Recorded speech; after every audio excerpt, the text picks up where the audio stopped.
Hello student, मैं दीक्षा। स्वागत है आपका आपके अपने यूट्यूब चैनल में। एमपीपीएससी मेंस 2022 के मेंस के क्वेश्चन पेपर चल रहे हैं, मेंस पेपर चल रहे हैं, जिसमें इसका टाइम टेबल जो है 8 से 13 जनवरी तक यह पेपर कंप्लीट होगा। जिसके अंतर्गत अभी 8 जनवरी को जो पेपर हुआ है जीएस पेपर फर्स्ट का, उसका जीएस पेपर फर्स्ट के अंतर्गत कल का जो पेपर रहा था उसको कंप्लीट कराया गया था, उसका संक्षिप्त में विश्लेषण किया गया था। चलिए तो आज का जो हमारा जीएस पेपर सेकेंड का पेपर है उसके बारे में जानते हैं कि जीएस पेपर सेकंड के अंतर्गत किस तरीके के आज के पैटर्न में क्वेश्चन आए हैं। चलिए तो देखते हैं। और यह जो क्वेश्चन पैटर्न रहेगा यह भी जीएस पेपर फर्स्ट के अकॉर्डिंग होगा, जिसमें पेपर फर्स्ट और के पेपर सेकंड में जिस तरीके से भाग 1 और भाग 2 को दिखाया गया है उस तरीके से इसको कंप्लीट करते हैं। चलिए तो इसमें भी 3 मेजर सेक्शन रहते हैं। सेक्शन के अंतर्गत ए और बी आएगा, जिसमें ए पार्ट के अंतर्गत 3 तरीके के क्वेश्चन होंगे और बी पार्ट के अंतर्गत भी 3 तरीके का क्वेश्चन होगा। और इनमें पूर्णांक जो होगा वह 300 का होगा, जिसमें पहला पार्ट भी 150 नंबर को कवर करेगा और सेकेंड पार्ट भी 150 नंबर को कवर करेगा। इसी तरीके से समय 3 घंटे रहेगा। चलिए तो देखते हैं। इसके अंतर्गत खंड आ के अंतर्गत इसमें 15 लघु उत्तरीय क्वेश्चन के बारे में पूछने गए हैं, जिसके अंतर्गत ये प्रत्येक 3 अंकों के रहेंगे और इसमें 15 क्वेश्चन आते हैं और 15 क्वेश्चन 3 नंबर के रहेंगे। टोटल 45 नंबर के क्वेश्चन रहते हैं। इसके अंतर्गत पहला क्वेश्चन पूछा गया है कि भारतीय संविधान के 10वें संविधान संशोधन 1961 में क्या जोड़ा गया है। तो इसमें 10वें संविधान संशोधन से अधिनियम से संदर्भ में क्वेश्चन पूछा गया है कि इसके अंतर्गत क्या जोड़ा गया है। फिर आता है आपका नेक्स्ट क्वेश्चन में पूछा गया है कि बॉम्बे केस में उच्चतम न्यायालय ने किस न्यायमूर्ति ने उद्देशिका को संविधान का अभिन्न अंग कहा है। इसके संदर्भ में क्वेश्चन आया है कि in Bombay case which justice of the supreme court called the preamble as the integral part of the constitution, इसके संदर्भ में आता है। फिर आता है आपका 3rd नंबर का क्वेश्चन कि भारतीय संविधान के किन अनुच्छेदों में संघ और राज्यों के बीच विधायी शक्तियों के वितरण की घोषणा पत्र है। तो इसके बारे में क्वेश्चन है कि which articles of the Indian constitution indicate the declaration of distribution of legislative power between union and state, इसके अंतर्गत ये क्वेश्चन आता है। अब आता है आपका 4th नंबर का क्वेश्चन, जिसमें पूछा गया है कि राजनीतिक दल आधुनिक राजनीति की आधार स्तंभ है। यह कथन किसका है। Political parties are the pillars of modern politics which scholar has mentioned this statement, इसके संदर्भ में ये क्वेश्चन आता है। अब आता है आपका नेक्स्ट क्वेश्चन, जो कि 5th नंबर का क्वेश्चन है, जिसका आपको 15 से 20 शब्दों में आपका इसको उत्तर देना है और यह 3 अंक का है। जिसमें क्वेश्चन पूछा गया है कि मुख्य निर्वाचन आयुक्त पर महाभियोग की कार्यविधि निश्चित करने का अधिकार किसे प्राप्त होता है। Who has the authority to decide the procedure of for impeachment of the chief election commissioner, इसके संदर्भ में। अब आता है 6 नंबर का क्वेश्चन पूछा गया है कि मध्य प्रदेश लोक सेवा आयोग ने प्रथम प्रतियोगिता परीक्षा कब आयोजित की थी, इसके संदर्भ में कि when did Madhya Pradesh public service commission conduct the first competitive examination. अब आता है आपका 7 नंबर का क्वेश्चन पूछा गया है कि पंचायती राज शब्द का अभिप्राय किस पद्धति से है। Which system is meant by the term panchayati raj, इससे रिलेटेड क्वेश्चन है। फिर आता है आपका 8 नंबर का क्वेश्चन, जिसमें पूछा गया है कि सहकारी बैंक सभी महिला स्व सहायता समूहों को किस दर पर ऋण देते हैं। At what rate to cooperative banks give loan to all women self help groups, इसके संदर्भ में क्वेश्चन है। फिर आता है आपका 9 नंबर का क्वेश्चन, जिसमें पूछा गया है कि मध्य प्रदेश में दूरसंचार सेवा का प्रारंभ कब किया गया था। तो इसके अंदर when was telecommunication service started in Madhya Pradesh, इसके संदर्भ में आपको बताना है।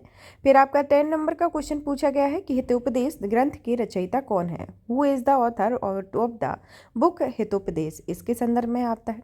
फिर 11 नंबर का क्वेश्चन पूछा जाता है कि पंडित दीनदयाल उपाध्याय ने किस नवीन विचारधारा को विकसित किया, इसका नाम क्या है।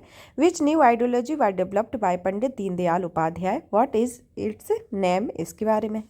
अब आता है 12 नंबर का क्वेश्चन, जिसमें पूछा गया है कि जब तक मनुष्य की आर्थिक आवश्यकताओं की पूर्ति नहीं होती उसे सांस्कृतिक सृजनात्मकता की आशा करना व्यर्थ है। यह कथन किसका है, समझाइए। तो unless men's economic needs are fulfilled it is futile to expect cultural creativity from him. Whose statement is these explain, इसके संदर्भ में है। अब आता है 30 नंबर का क्वेश्चन, जिसमें पूछा गया है कि विकास प्रशासन की अवधारणा को पल्लवित और विस्तारित करने का श्रेय किसे दिया जाता है? Who gets the credit for developing and expanding the concept of development administration, इसके बारे में है। फिर आपका नेक्स्ट क्वेश्चन आता है कि प्रत्यायोजन से क्या तात्पर्य है? What is meant bye delegation, delegation से क्या तात्पर्य है?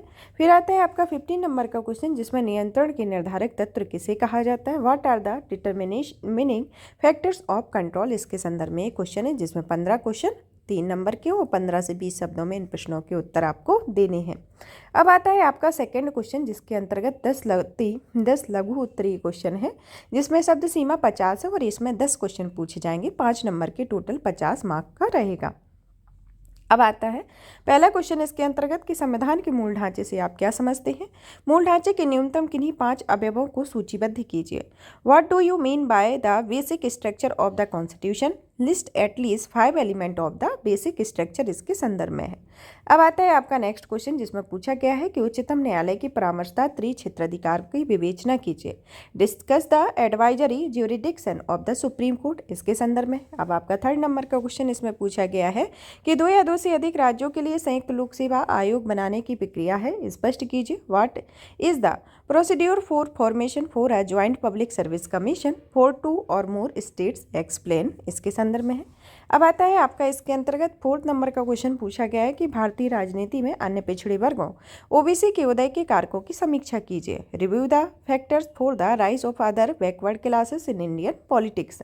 फिर आपका 5th नंबर का क्वेश्चन पूछा जाता है कि भारतीय लोकतांत्रिक प्रक्रिया में महिला प्रतिनिधि के समक्ष चुनौतियों की विवेचना कीजिए। Discuss the challenges before women's representation in the Indian democratic process, इसके संदर्भ में है। अब आपका 6 नंबर का इसके अंतर्गत क्वेश्चन पूछा गया है कि ग्रामीण विकास में गैर सरकारी संगठनों की भूमिका स्पष्ट कीजिए। Elucidate the role of non governmental organisation in rural development, NGO, के संदर्भ में है। अब आता है आपका 7 नंबर का क्वेश्चन जिसमें पूछा गया है कि कौटिल्य के अर्थशास्त्र में वर्णित राजनीति और राजकर्म के विविध आयामों की विवेचना कीजिए। Discuss the diverse aspect of politics and state craft describe in Kautilya अर्थशास्त्र, इसके संदर्भ में है। फिर आपका 8 नंबर का इसके अंतर्गत क्वेश्चन पूछा गया है कि सामाजिक लोकतंत्र में से अम्बेडकर का क्या अर्थ था, विवेचना कीजिए। What did Ambedkar mean by social democracy, discuss, तो आपको इसके बारे में बताना है। फिर 9 नंबर का क्वेश्चन पूछा गया है कि अध्ययन के विषय के रूप में लोक प्रशासन के मूल सरोकार कौन से हैं? What are the basic concern of public administration as field of study. फिर आता है आपका 10 नंबर का क्वेश्चन कि प्राधिकारी और उत्तरदायित्व में क्या अंतर संबंध है, स्पष्ट कीजिए। तो what are the inter relationships between authority and responsibility, explain. नहीं, आपके 10 क्वेश्चन हैं जो कि 50 नंबर के हैं। अब आता है आपका तीसरा क्वेश्चन जिसमें 5 दीर्घ उत्तरीय प्रश्नों के उत्तर देने हैं, जिसके अंतर्गत यह है क्वेश्चन जो है वह 11 नंबर का है और 5 इसके क्वेश्चन है। पहला क्वेश्चन इसमें पूछा गया है कि भारतीय संविधान की प्रस्तावना की विषय वस्तु को समझाइए। तो इसमें भारतीय संविधान की विषय वस्तु को समझाना है। Explain the content of the preamble of the Indian constitution, या फिर आपको इसमें से उत्तर देना है कि लोक अदालत की अवधारणा एवं उद्देश्य को समझाते हुए बताइए कि निःशुल्क विधिक सहायता प्राप्त करने के लिए कौन कौन से पात्र होते हैं, इसके अंतर्गत आपका क्वेश्चन। फिर आपका नेक्स्ट क्वेश्चन पूछा गया है कि भारत निर्वाचन आयोग की संरचना संगठन को बताते हुए इसके कार्य समझाइए। Explain the function of the election commission of India keeping in mind its structure and organisation, या फिर आपका दूसरा क्वेश्चन में आंसर देना होगा कि भारतीय राजनीति में जाति की भूमिका वरदान है या अभिशाप है, समझाइए। It is the role of caste in Indian politics as a blessing और कर्स, एक्सप्लेन। अब आता है आपका नेक्स्ट क्वेश्चन जो कि 3 नंबर का क्वेश्चन है जिसमें पूछा गया है इन दोनों में से आपको किसी एक को क्वेश्चन को करना है कि 74वें संविधान संशोधन के अंतर्गत संविधान की 12वीं अनुसूची में वर्णित नगर निकायों से संबंधित कार्यों को समझाइए। Explain the main function of urban body under the 74th constitutional amendment mentioned in the 12th schedule of the constitution. फिर आता है आपका, या फिर आपको ये वाला क्वेश्चन सॉल्व करना है कि आर्टिफिशियल इंटेलिजेंस क्या है और इसके दुरुपयोग में होने वाले नुकसानों को समझाइए। What is the artificial intelligence, explain the losses due to its misuse. अब आता है आपका 4 नंबर का क्वेश्चन जिसमें पूछा गया है कि महात्मा गांधी के सत्याग्रह दर्शन को समझाइए एवं इसके विभिन्न रूपों की व्याख्या कीजिए। Explain the Satyagraha philosophy of Mahatma Gandhi and explain its various form, या फिर आपको दूसरा क्वेश्चन बताना है कि राम मनोहर लोहिया की चौखंबा या 4 स्तरीय राज्य की अवधारणा को समझाइए। Explain the concept of 4 pillar state of Ram Manohar Lohia. और इसके अंतर्गत आपका 5th नंबर का क्वेश्चन पूछा गया है कि नवीन लोक प्रशासन के लक्ष्यों को समझाइए। Explain the goals of the new public administration. और फिर आपका क्वेश्चन आता है कि विकासशील देशों में लोक प्रशासन की भूमिका समझाइए। Explain the role of public administration in the developing country. तो इसके अंतर्गत आपको बताना है आपको ये वाला क्वेश्चन सॉल्व करना है या फिर ये वाला क्वेश्चन सॉल्व करना है। जो आपको आता है तो आपको बेहतर तरीके से आप आंसर कर पाएंगे, वही आपको आंसर करना है। अब आता है आपका सेक्शन बी। सेक्शन बी के अंतर्गत आपको उसी तरीके का पैटर्न है कि इसमें 15 अति लघु उत्तरीय क्वेश्चन होंगे जो कि 15 से 20 शब्दों के होंगे, 3 अंकों के होंगे, जिसमें टोटल अंक 45 हैं। इसमें पहला आता है कि न्यूनतम समर्थन मूल्य का क्या उद्देश्य है। What is the objective of minimum support price के बारे में कि इसका क्या है। फिर आता है आपका क्वेश्चन की प्रगतिशील कराधान क्या होते हैं। What is progressive taxation. फिर नेक्स्ट क्वेश्चन इसके अंतर्गत पूछा गया है कि अंतर्राष्ट्रीय मुद्रा कोष का प्राथमिक कार्य क्या है। What is the primary function of international monetary fund के बारे में। फिर क्वेश्चन आता है कि मध्य प्रदेश राज्य वन विकास निगम का प्राथमिक उद्देश्य क्या है। What is the primary objective of Madhya Pradesh state forest development cooperation. फिर आता है आपका 5th नंबर का क्वेश्चन जिसमें पूछा गया है कि 2011 की जनगणना में मध्य प्रदेश में बाल संख्या जो कि 14 वर्ष का है उसका प्रतिशत क्या है। इसके बारे में आपको बताना है कि what is the percentage of child population 0 to 14 years in Madhya Pradesh as per census 2011। फिर आता है क्वेश्चन कि मुख्यमंत्री ग्रामीण पथ विक्रेता योजना का उद्देश्य क्या है। तो इसका what is the aim of the Mukhyamantri Gramin पथ विक्रेता योजना, तो इसका उद्देश्य आपको बताना है। फिर आता है आपका क्वेश्चन कि यूजीसी क्या है। व्हाट इज यूजीसी, जिसका आपको 15 से 20 शब्दों में आंसर देना है, 3 अंकों का है। ऑक्सफोर्ड डिक्शनरी के अनुसार वृद्धावस्था क्या है। What is old age according to Oxford dictionary. फिर आता है 9 नंबर का क्वेश्चन कि वंचित वर्ग से क्या आशय है। What is meant bye deprived class के बारे में। फिर आपका 10 नंबर का क्वेश्चन आता है कि ब्रूम एवं सेल्जनिक के अनुसार संस्कृति क्या है। What is the culture according to Broom and Selznick. फिर आता है आपका 11 नंबर का क्वेश्चन कि संस्कार का प्रमुख उद्देश्य क्या है। तो इसमें संस्कार की प्रमुख उद्देश्य बताना है कि right the key objective of संस्कार। फिर आता है आपका क्वेश्चन 12 नंबर का जिसमें बताया गया है या पूछा गया है कि सामुदायिक विकास ग्रामीण जीवन के किन पक्षों को परिवर्तित करता है।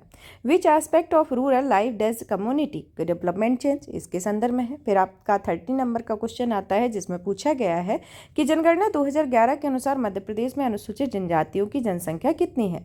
According to census 2011 what is the population of scheduled tribe in Madhya Pradesh, इसके बारे में बताना है। फिर आता है 40 नंबर का क्वेश्चन जो पूछा गया है कि पटेलिया समुदाय क्या है और उसका निवास क्षेत्र मध्य प्रदेश में कहाँ पर है। मतलब मध्य प्रदेश के बारे में बता दिया है कि मध्य प्रदेश में यह जनजाति निवासरत है, इसके बारे में बताना है कि यह क्या है और इसका निवास क्षेत्र को बताना है।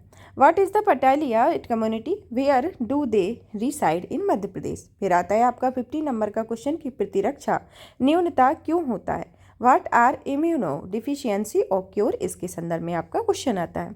अब आता है आपका दूसरा क्वेश्चन जिसमें 10 लघु उत्तरीय प्रश्नों के बारे में बताना है जिसकी शब्द सीमा 50 है और यह 5 से 6 पंक्तियों के अंतर्गत आपको लिखना है और सभी प्रश्न अनिवार्य रहते हैं और यह कुल 5 अंक का रहता है जिसमें 10 क्वेश्चन आते हैं।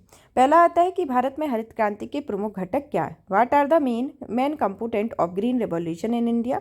फिर सेकेंड आता है कि भारत सरकार की गैर कर राजस्व प्राप्तियों में क्या शामिल होता है। What is included in the non tax revenue receipt of government of India. फिर आता है आपका 3 नंबर का क्वेश्चन जिसमें पूछा गया है कि चालू खाता पूर्ण परिवर्तनीयता का क्या अर्थ है। What is the meaning of current account full convertibility के बारे में यह क्वेश्चन आया है। फिर आता है आपका क्वेश्चन कि मध्य प्रदेश में सहकारी बैंकों की स्थिति क्या है। What is the scenario of cooperative bank in Madhya Pradesh, इसके बारे में आपको आंसर करना है। फिर आता है आपका 5th नंबर का क्वेश्चन जिसमें पूछा गया है कि प्रारंभिक शिक्षा का पहला चरण कौन सा है। Which is the first stage of elementary education. फिर आता है आपका 6 नंबर का क्वेश्चन जिसमें पूछा गया है कि विश्व स्वास्थ्य संगठन के अनुसार निःशक्तता के 3 चरण लिखिए। Write the 3 stage of disability according to world health organisation, इसके संदर्भ में है। फिर आता है आपका नेक्स्ट क्वेश्चन जिसमें पूछा गया है कि सभ्यता का माप सरल है किंतु संस्कृति नहीं, समझाइए। It is simple to measure the civilisation but not culture, explain, इसके बारे में बताना है। फिर आता है आपका 8 नंबर का क्वेश्चन, जिसके अंतर्गत पूछा गया है कि नाबार्ड क्या है और ये ग्रामीणों के लिए कैसे उपयोगी है। What is NABARD, how is it useful for villagers, इसके बारे में बताना है। फिर आता है आपका 9 नंबर का क्वेश्चन, जिसमें पूछा गया है कि पुरुष नसबंदी क्या है और इसकी शल्य क्रिया को समझाइए। What is vasectomy, explain this surgical procedure के बारे में बताना है। फिर आता है आपका 10 नंबर का क्वेश्चन, जिसके अंतर्गत पूछा गया है कि भील जनजाति में गोल गधेड़ों विवाह की प्रथा को समझाइए। Explain the Gol Gadhedo marriage custom in Bhil tribe, इसके बारे में बताना है। फिर आता है इसके अंतर्गत आपके 5 दीर्घ उत्तरीय क्वेश्चन आएंगे, जिसमें 5 क्वेश्चन आते हैं और ये 11 नंबर के रहे हैं जिसके अंतर्गत, और आपको 200 वर्ड इसमें लिखना है। इसके अंतर्गत पहला क्वेश्चन आपका आता है कि विश्व व्यापार संगठन से भारतीय कृषि में होने वाले संभावित प्रभावों का उल्लेख कीजिए। Explain the possible impact of Indian agriculture through world trade organisation. या फिर आपका दूसरे क्वेश्चन का आंसर करना है कि भारत सरकार की मेक इन इंडिया पहल का वर्णन कीजिए, कि explain the make in India initiative of government of India. फिर आता है आपका नेक्स्ट क्वेश्चन 3 नंबर का क्वेश्चन, इसके अंतर्गत पूछा गया है कि 2011 की जनगणना के अनुसार मध्य प्रदेश में कार्यशील जनसंख्या को उनकी आर्थिक गतिविधियों के आधार पर विचार कीजिए। Explain the working population in Madhya Pradesh on the basis of their economic activity as per the census 2011। इसके अंतर्गत आपको दूसरा भी क्वेश्चन आप इसमें कर सकते हैं कि मध्य प्रदेश में उद्योगों के लिए बुनियादी सुविधाओं की विवेचना कीजिए, कि explain the infrastructural facility for industries in Madhya Pradesh, इसके बारे में क्वेश्चन आता है। फिर आता है आपका 3 नंबर का क्वेश्चन, जिसमें पूछा गया है कि भारत में व्यावसायिक शिक्षा की चुनौतियों को समझाइए और समाधान भी दीजिए। Explain the challenges of vocational education in India, give solution also. या फिर आप ये दूसरा वाला क्वेश्चन कर सकते हैं कि भारत में वृद्धजनों की प्रमुख समस्याएं लिखिए। Write the main problems of elderly people in India.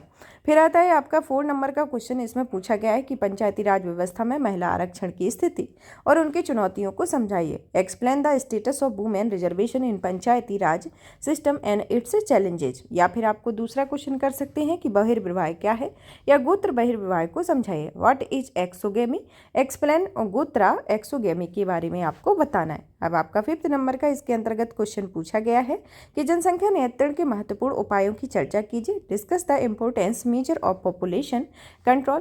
और या फिर आपका नेक्स्ट क्वेश्चन इसी के अंतर्गत आप दूसरा क्वेश्चन कर सकते हैं कि नातेदारी रीतियों में परिहार और परिहास एक दूसरे के विपरीत शब्द हैं, समझाइए। Avoidance and joking are opposite to each other in kind custom, explain.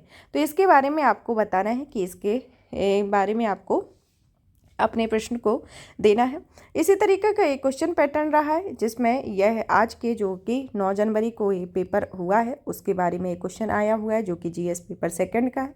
अब एक कल होगा जीएस पेपर 3 का पेपर, उसके बारे में हम पढ़ेंगे कि जीएस पेपर 3 के अंतर्गत कौन कौन से किस तरीके के क्वेश्चन पेपर आए हैं, इसको देखेंगे। तो और भी इसी तरीके की वीडियो को देखने के लिए वीडियो को ज़्यादा से ज़्यादा शेयर करें, वीडियो को लाइक करें, शेयर करें, सब्सक्राइब करें। धन्यवाद।